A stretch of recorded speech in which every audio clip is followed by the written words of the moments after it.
দর্শক, আজ আমি আছি নারায়ণগঞ্জের সোনারগাঁও উপজেলার এই যে মারিখালীর যে অংশটি দেখতে পাচ্ছেন, আমার পিছনের যে অংশটি দেখতে পাচ্ছেন, দাউ দাউ করে আগুন জ্বলছে। এই পরিবেশ নিয়ে আমাদের অনেকেই হয়তো কাজ করে থাকি, কিন্তু সোনারগাঁয়ের এই যে ইউটার্ন জুড়ে যে ময়লার বাগানটি প্রতিনিয়ত তৈরি হচ্ছে, এর আগে উপজেলা প্রশাসনের পক্ষ থেকে এই ময়লার বাগানটি পরিষ্কার করার যে উদ্যোগ নেওয়া ছিল, কিন্তু হঠাৎ করেই ধীরগতি হওয়ার কারণে এই ময়লার বাগানটি দিন দিন আরো বড় সড় তৈরি হচ্ছে। এই যেন দেখার কেউ নেই। প্রতিনিয়ত এই জায়গাটিতে ময়লা ফেলে ময়লার স্তূপ তৈরি করা হচ্ছে। আমি যদি আপনাদেরকে একটু দেখাই, এই ময়লার বাগানটিতে পেছনে যাই দেখতে পাচ্ছেন যে দাউ দাউ করে আগুন জ্বলছে, যা এখানে চলাচলরত যারা আছে, পথচারী যারা আছে, আসলে এখানে চলাচল করার মতো কোনো উপযোগী নাই। ময়লার দুর্গন্ধে এখানে চলাচলরত যারা আছেন তারা একদমই মানে নাক বন্ধ, দম বন্ধ হয়ে যাওয়ার অবস্থা।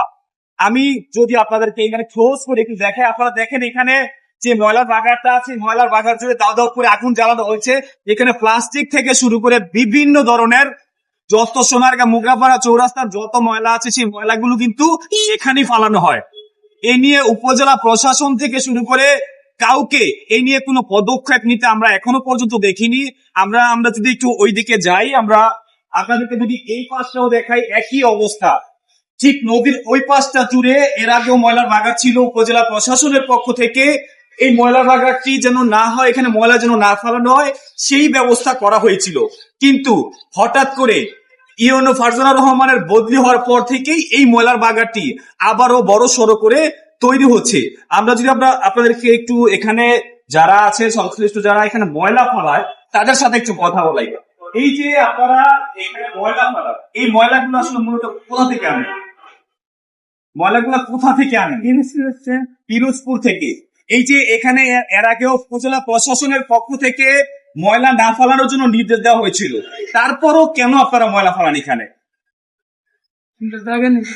জায়গা নাই দেখা। এর আগে আপনাদের কি নিষেধাজ্ঞা করা হয়েছিল এখানে যেন ময়লা না ফেলান? আমাদের নিষেধ আপনাদেরকে এখন কেউ নিষেধাজ্ঞা মানে কেউ বাধাও দেয় না এখানে ময়লা ফেলানোর জন্য? আপনারা শুনছেন, এর আগে উপজেলা প্রশাসনের পক্ষ থেকে এখানে যে নিষেধাজ্ঞা দেওয়া ছিল যে এখানে আসলে ময়লা ফেলানো যাবে না, কিন্তু এরপর থেকে আদৌ কেউ এখানে ময়লা না ফেলানোর জন্য নির্দেশ দেয়নি বা কেউ বাধা সৃষ্টি করেনি। তারা নির্দ্বিধায় এখানে ময়লা ফেলে যাচ্ছে।